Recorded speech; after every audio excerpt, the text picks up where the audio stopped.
Welcome back, Metal Familia, to Rob's MetalWorks. We are here at the Paper Tiger to support my sister of fire. Yes, the one and only, the mighty OTEP has returned to the program.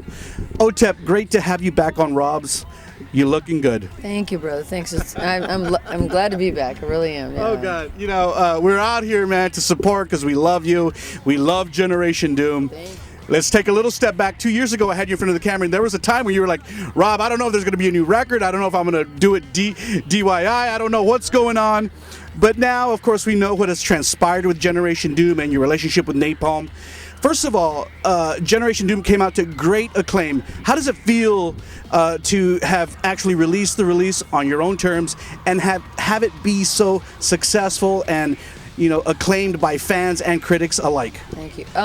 It feels it's vindicating in some ways. It's liberating in others, and it's also just it's joy. I mean, we're really happy with being able to be free in order to create the way we want to create and to write the songs we want to write and express the messages that we want to express. So it was really it was a remarkable experience, and we're really proud of the record and extremely, you know, excited and grateful for the response that it's received. But, you know, the OTEP, the band, starts with OTEP Shemaya. And it seems like with this record, there's just been a renewed vigor with you as an individual. Talk a little bit about that. Where did that vigor come from? Well, I think that the label that we were on, they sort of stole a lot from us with regards to creative fire, with regards to momentum. I mean, when you deal with crooks and thieves, it's really hard to feel honorable about creating art with someone. And the great thing about doing what we did with Generation Doom was that we had the freedom and the liberation to create how we wanted to create. And honestly, my guitar player now, Aristotle, who is my my guy, he's my creative partner. We really wanted to do it on our own, so we started out with this idea that we were going to create this record all by ourselves, and we didn't really know how we were going to disseminate it, but we knew that we were going to create it on our own, and with the idea that we were going to return to our roots a little bit with Sevis Tra and the Ascension and even a little bit of House of Secrets, and so. It was just I don't know. I needed some time away from the industry of music in order to get the art back in me, to get the fires of creativity stoked again, and that was what was wonderful about working with Aristotle and really just doing it, you know, art for art's sake instead of, you know, having someone's thumb on us or at least trying to put their thumb on us. This was really fully us on fire, and I think it shows. Generation Doom was such a diverse record. I remember when I heard Lords of War for the video back in February about this time a year ago, and man, I was just so blown away. And I think the anticipation of the fans was very high. And then when the record dropped, I mean, it was amazing. It was a very diverse record. We got all the voices of OTEP in there. We got the heavy brutality of OTEP in there, and then we got the subtleties of OTEP in there. How did you guys approach doing this record? Were some of these tracks already kind of done, or did you guys just go in there and just start from scratch and all over? We just let the songs build themselves. I mean, really, you know, one of the first songs we wrote was Lords of War, and it just kind of came out of this this subconscious place where I think all art and music should come from. A reaction to your experiences, a reaction to a certain sound that fits that certain emotion, and we just built it off that. It was totally instinct, and that's really, I think, it shows in this record. Did I know that Generation Doom was going to be as prophetic as it has turned out to be with, you know, having this idiot in the White House right now who's trying to destroy our fucking country? Then no, I didn't. I didn't know. But at the same time, I'm glad that I wrote it because it has a lot of protest songs on it. It's got a lot of social justice songs on it and a lot of cultural messages in there that I think are exclusively inclusive because we try to include everybody. But at the same time, I don't know. I'm just really proud of this album. I'm proud of what it stands for, and I'm really proud that it's become somewhat of a theme record for the resistance, which is happening right now, and we're a part of it. I want to talk about the theme of Generation Doom, because taking into consideration like the visuals, the apocalyptic, post-apocalyptic visuals, and then like the title. So I want to talk about that theme. But before I do, I want you to humble me, because one of my favorite songs is "On the Shore," and like all the other songs are pretty direct with what they're talking about. "On the Shore" kind of caught me off guard. I was like, where is she going with this track? I don't know if it's about love or what's going on there. Humble me and tell me a little bit about that song, because that's one of my favorite songs. Thank you. What do you think it's about? I don't know. It's about finding serenity and peace with yourself, aside after being jaded or betrayed. I don't know.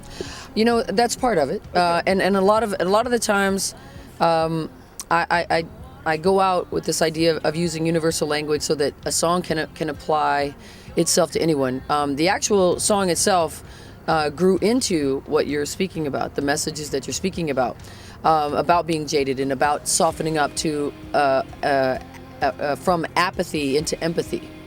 But the song originated from the visual of this 3-year-old refugee, Syrian refugee, who drowned in his father's arms after his boat capsized, and he was found on the shore by police officers. And I think that I'm not a parent.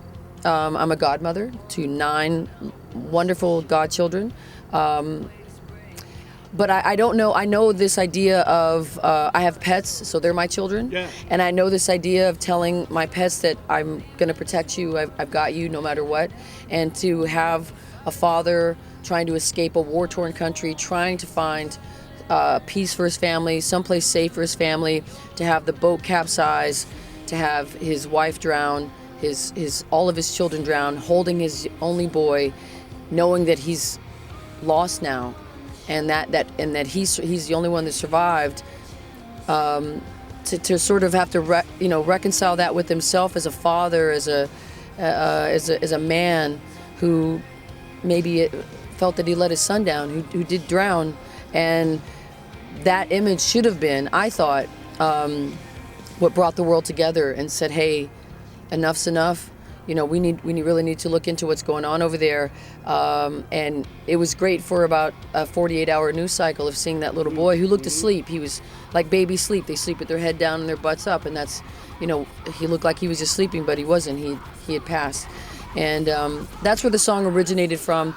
And then the idea of this, of your very astute perception there, was that we are a little all jaded now, and that it is about softening that up, and it is some ways and can be applied to your own life, and that maybe you've been hurt in the past, and not let that hurt guide you, and not let that pain guide you for the rest of your life, or let that be how you filter the world through that pain and that anguish, and to live life as best you can, no matter the obstacle. And as real as you can. As real as you can. No fake people out there. No. You got to live your authentic self. You got to live your truth. So you talked about some of those truths with religion, gay rights, just being who you are and loving who you are. Obviously, many of these tracks were very direct with what they were saying. But at the end of the day, I think Generation Doom, and like I said, some of the visuals, it kind of seems like you feel like the civilization is heading towards an ominous path. Well, I think within the last 24 days, or 25 days or whatever it's been, I think we're all seeing it. I think we are. I'm not opening that can of worms because Ari said I don't have that much time. Well, I will tell you that. Well, that's fine, but I will tell you that we are seeing sort of this slow destruction of certain parts of our government, and some are positive, and I think that they would be terribly negative if the people weren't rising up, if the people weren't staying informed, staying involved, if they weren't part of the resistance, if they weren't actually maintaining the securities that we have, that Trump brings to our nation, which is we do have 3 branches of government, and he's not a king. He can't rule like a king. He can't rule like a CEO, because companies don't care about their people. They care about the bottom line. Right. So he can't continue to lie, saying he had the biggest inauguration crowd ever when we have actual video footage that there weren't that many people there. Right. He can't say that he won by more electoral votes than anybody else when George W. Bush had more electoral votes. the first Bush had more electoral votes. Bill Clinton had more electoral votes. Barack Obama had more electoral votes. He can't say any of those things because there are things called facts, things that he chooses to ignore because they offend his little soft-handed, little-fingered, trust fund baby face, that he is. I don't respect anybody like him because they've never worked hard a day in their life. I come from the working class. I was raised by a single mom. We had to live in government housing. We had all those issues, and yet she worked 3 jobs to get us up out of there. And so I've never seen people for class or gender or race or whatever. I always saw people for who we are together. And working class people need to stick together and stay together and stay united against this despicable, rotten human being, Trump. Hopefully diversity will triumph. It is. It already is. I was at an LAX rally where when he tried to do his immigrant ban, which is completely preposterous because unless you're Native American, we're all immigrants in this country. But there were 10,000 people or so at LAX. I mean, who goes to the airport for fun? People were there. There were atheists for Muslims. There were Jews for Muslims, Christians for Muslims. We're seeing it in New York City where Muslims, New York City, now think about this. After 9/11, Muslims are openly praying and being protected by crowds of people who aren't Muslim, who are standing there, families, standing there together, all walks of life, protecting them so that they can do their daily prayers in New York City. That's the change that's happening in this country. And you know what? If I got to give Donald Trump credit for that, I got to give Cheeto Hitler a little bit of credit for bringing our country together. I'll give that to him. I'll give it to him that we're learning civics, that 135,000 people listen to the Ninth Circuit deny him his immigration ban. How many people actually listen, unless they're like political wonky geeks like me who actually listen to like C-SPAN? That's all raised now because people want to be involved. They want to be informed. And I think that that's very, very important. And diversity will win, brother. It will. It absolutely will. Thank you for sharing all that because I think people want to hear your opinions on what's happening in our world. And I think many years from now, we'll be able to look back at an interview like this and really kind of ponder and think about what's happening. One of the great things about the resistance is that it's exclusively inclusive. Everyone's invited. And you know what? Everyone cares about everyone else's issues, unlike the Tea Party, which kind of had a similar uprising, and it scared the Republicans to death, even though they didn't pay attention to them. But the Tea Party was just so many different entities with no clear message, and nothing that bonded them together. Whereas the resistance, there might be different groups with different messages, but they all support each other in that because they all understand that's the fabric of what makes America wonderful. That's what it's this promised capacity of what we're supposed to be. We the people, all created equal, and that's what's so beautiful about the resistance that we're trying to, and it's accomplished. I mean, we're not even trying to. I keep saying trying, but we're actually doing it. We're doing it every day. There's two great organizations I'd like to bring awareness to. One is called the Indivisible Group, and they are former White House staffers who've put together logistics and paperwork on how to organize, how to rally peacefully, intelligently, to be informed, to be involved, to go to your senators and your congressmen's offices during their town halls and ask them questions that they have to answer, right? That they should know, that that people in Congress should know the answers to. And then another one is called grabyourwallet.org, and they're the ones that got Nordstrom and Macy's to drop Ivanka Trump's garbage from their stores. Just a couple of questions before we end out too. I remember there was a time where, as you mentioned earlier in this interview, that there was some kind of animosity maybe towards how record labels are managing artists or what they're doing, both on the back end. You signed with Napalm. How do you feel about what they're doing? I've seen great things, at least from a fan's perspective. Yeah, one of the reasons why I signed with that label is because I worked very hard and diligently to make sure that my contract protected me and protected the art and protected the fans as well. And, with any business, there's going to be roadblocks, there's going to be obstacles to overcome, but that's part of it. And it doesn't matter. I've been doing this for, this is my 7th album. I've been doing this for a long time, and it's you have to learn as an artist to divide, the art side and the business side, because it is a business. And if you don't realize that, they'll ruin you. the business side will ruin you. They'll take advantage of you. They'll hurt you any way they can, because again, corporations only care about one thing, and that's the bottom line. So for us, it's been a better situation than we were in before, because we're actually able to we've got contractual protections that make sure that our fans get what they deserve, and that's what is most important to me. And that as a band and as an artist, I'm able to say what I want to say, and I have the message that I want to speak, and it's getting out to the masses. So the record has almost been out for a year. I think it came out in April 2016 now, and you have kind of consistently been out on the road since the record dropped. Yeah. Now we're at the beginning of 2017. What do you have lined up for this year? What do you want to do this year? Well, we want to be on the road as much as possible this year, especially trying to be a catalyst for change, trying to bring people in that maybe wouldn't normally be a part of a political movement, but we want to also play as many of the new songs from the new record as we can. People come out, have a great time.